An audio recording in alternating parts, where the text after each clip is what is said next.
Coming up in the news, the University of the Bahamas campus soon to have a new home. Also, despite countries around the world eliminating the use of masks, local health officials say not so fast. And police officials investigating the island's latest murder. The Bahamas Tonight, the Northern Edition, starts now.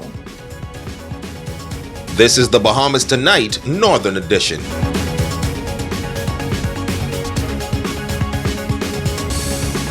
Good evening, Bahamas. I'm Shashina Wolf-Arkeson. As always, it is so great to have you with us. Topping news, the University of the Bahamas campus has a new home. A special signing ceremony taking place for the future site of UB's Northern Campus. Building D of the Kipling Building was purchased for some $3.8 million, a vision which started 7 years ago now coming to fruition. Rumiko Knowles reports.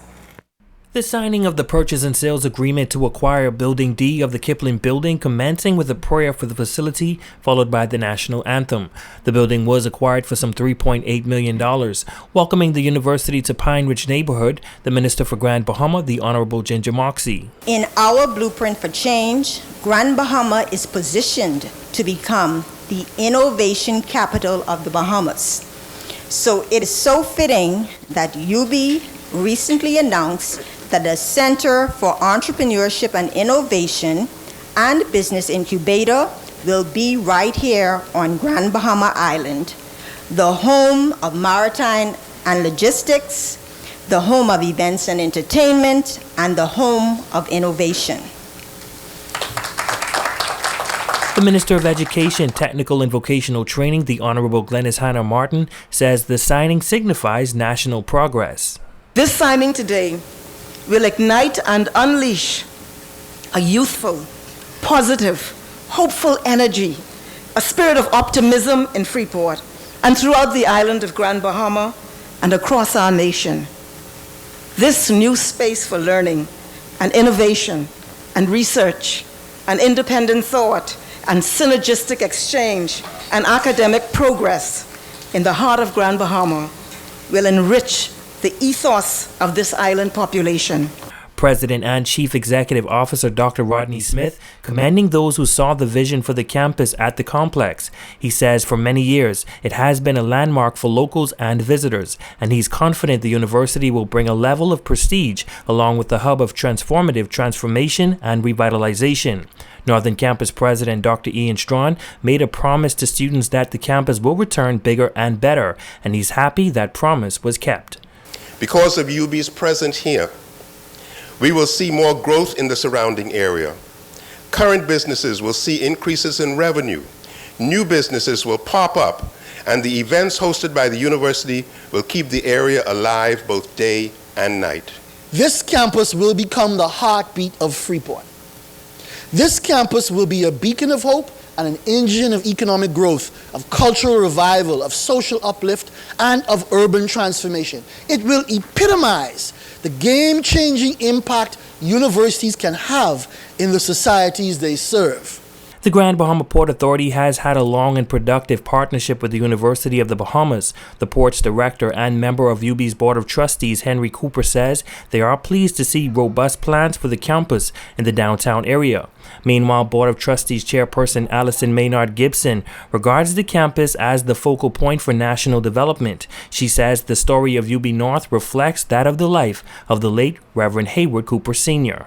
As a proud member of the Board of Trustees, I sincerely believe that UB North has a wonderful future ahead as it develops a world-class institution that can underpin the Bahamas' national development goals.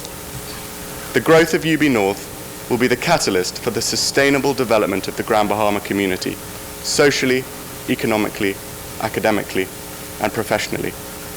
Today, the Port Authority stands proudly with the University of the Bahamas and pledges to continue to do so. I hope that within the next few years, Dr. Strawn, collaborating with Reverend Cooper's family, we will see on this campus, a fitting tribute to Reverend Cooper Sr., ensuring that forever, his name will be associated with excellence in education, a cause to which he was firmly committed. The ceremony ended with the official signing. Ramiko Knowles, ZNS Network News. Mask on or mask off. While countries around the world are moving to remove the mask mandate, some residents here in the Bahamas believe that the downward COVID-19 trend is a good sign to also eliminate the use of masks. But Acting Clinical Director for Community Health, Stacey Bevan, says not so fast. RJ Philippe has more in this report. According to statistics, COVID numbers on Grand Bahama have been on a decline. Now, according to Dr. Stacey Bevans, Acting Clinical Director here on Grand Bahama, those signs are an indication of good news for residents here on Grand Bahama. According to the Center for Disease Control, more than 90% of Americans live in areas where they can eliminate their masks while indoors. But here in the Bahamas, even with the COVID-19 numbers at an all-time low, residents are being asked to continue to wear their mask. Everyone still needs to wear their mask because let's be mindful as well. Even though we're getting vaccinated, the vaccine with the second booster, we're hitting about, it can protect you about 95%. Whereas with measles, the protection is about 97% of not having complications if you get infected with the virus. So we don't know who the 5% may be that do not respond the way we would hope or we would like them to respond to the vaccine. As more people become fully vaccinated, Dr. Bevan says face masks and physical distancing will continue into the foreseeable future. Just be mindful, take care of yourself, and wear the mask. Also remember social distancing and washing of hands, because we keep focusing on COVID, but we also have to remember too, there are other viral infections out there, and wearing the mask and doing all of the other protocols are actually helping to keep those at bay.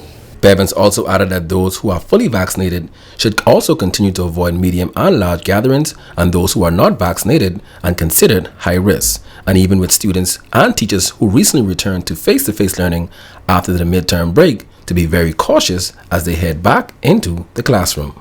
We're asking parents, please, if your child has any symptoms, cough, cold, nausea, vomiting, diarrhea, or any ailment that you're not sure of, please go and you can have them tested at the free testing site at Christ the King, and do not take them to school if they are ill. Inform their teachers and let them know what is happening so everyone is on the same page.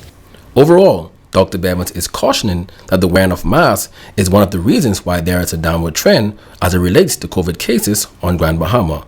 She says that the vaccine is just another layer of protection against COVID-19. I'm Jay Philippe, ZNS Network News. As COVID-19 numbers continue to trend downward, the Grand Bahama Services is announcing a phased return of hospital visitation privileges, while regular healthcare services at community clinics and outpatient specialty clinics will continue. Effective today, relaxation of the COVID-19 visitation policy at the Rand Memorial Hospital will begin as follows. ICU and step-down units visiting hours are from 1 p.m. to 2 p.m. and 6 p.m. to 7 p.m. daily. Only visitors on the approved list will be allowed for 10 minutes each. Pediatrics ward, that visiting hours starts from 1 p.m. to 2 p.m. and 6 p.m. to 7 p.m. Daily visitations will be limited to mother and father or legal guardians only, and one visitor at a time. Obstetrics ward, visiting hours are 6 p.m. to 8 p.m. daily. Visitations will be limited to the husband or the infant's father only, or the approved visitors list. The Dire ward visitation hours is 1 p.m. to 2 p.m. daily. Only one visitor, being the next of kin, will be permitted for 10 minutes only. Visitation is not permitted for medical and surgical wards nor the Cancer Association building until further notice. Now, visitors will be managed via the training center entrance by the security officers who will issue official visitor passes. Switching gears now, the island's second murder for the year has left a mother and family in West Grand Bahama in mourning. The incident taking place in West End last night after police say an altercation resulted in a man being shot and killed shortly after 9 p.m. Our Jay Philippe visited the victim's family and filed this report. It was right here where a mother said her 39-year-old son was fatally shot in the leg. And now the mother and family members are having a difficult time dealing with his death. His family, everybody is in stun, because he just was talking to his next twin brother about nine, little after 9:15, 10 or whatever it was, 9. I know it was after 9. And 10:32, he was pronounced dead. 10:32. He just came off the phone with his brother. His next twin would live in Canada. And 10:22, he was dead. Now, according to police reports, the victim was taken to the West End Clinic via a private vehicle where he was seen by a doctor and then later succumbed to his injuries. His mother, Joy Wilshcombe, says his death came as a surprise. I cannot believe my son is dead, no more than when the doctor said his vital signs, them was good. She said, but, when she said the but, I was like, what you mean but? She said, he's gone, he didn't make it, you know, and that's something there would play on me for the rest of my life, because that's my twin, that's my child, and I love my child just like any other mother loves their child. An emotional Nikki Green, the girlfriend of the victim, is still in disbelief. Oh! This is so... Please!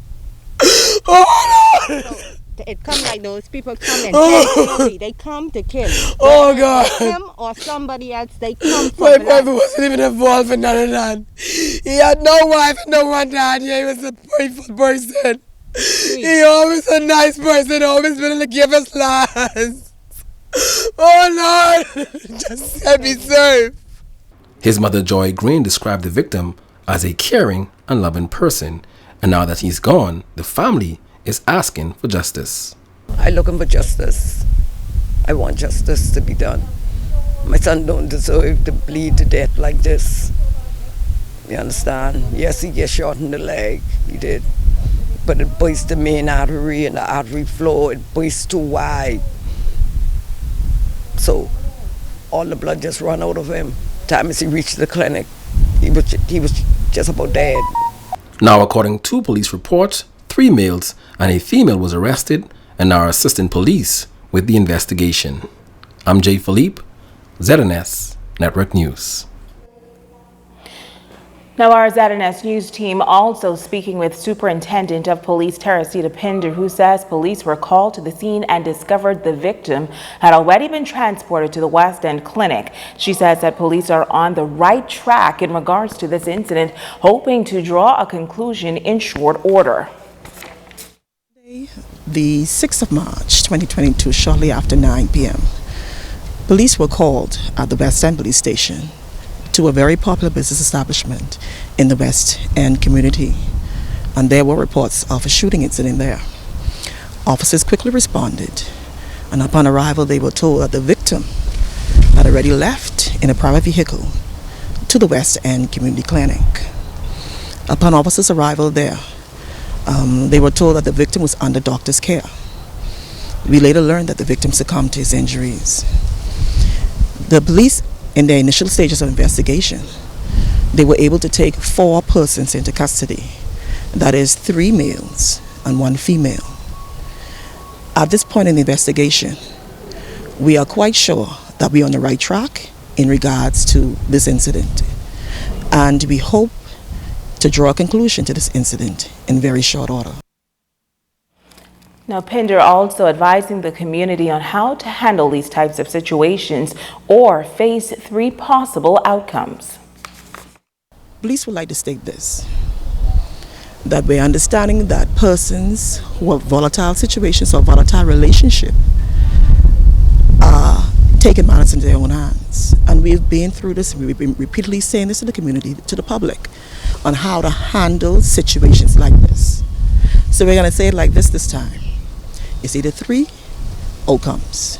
Either you're going to be injured seriously, you're going to be dead at the end of the day, or you're going to end up in jail. One or the other. So before you think about being hot-headed, or persons take out their weapons to shoot, or their knives to kill, think about either one of these outcomes being your end results, and then think again. Now, police also say active investigations are continuing. Also in news from the crime beat, a team of officers uncovering drugs and a body armor while executing a search warrant. Reports are that on Friday past, shortly before 10 p.m., a team of officers from the Southwestern Division K-9 Unit and the Rapid Response Unit, while armed with a search warrant and acting on intelligence, went to a residence on Royal Turn Drive. There, they discovered inside the residence a quantity of suspected marijuana, other related drug paraphernalia, and a body armor. A male who resided at that residence was arrested and taken into police custody. Meantime, officers of the Drug Enforcement Unit and Criminal Investigations Department recovered 2 illegal firearms off the streets of Grand Bahama in 2 separate incidents. In the first incident, reports are that on Saturday, shortly before 12 p.m., officers acting on information went to the Freeport Ridge area where they discovered in bushes a black and brown 9mm pistol with an empty magazine. Now, in the second incident, shortly before 2 p.m., officers of the Criminal Investigation Department, while on inquiries and acting on information, proceeded to Peridot Place, Coral Gardens, to an abandoned apartment complex. There, they discovered in one of the bathroom units a green and black 9mm pistol with 1 magazine, 9.9mm rounds of ammunition. Now, all firearms were collected by police officers.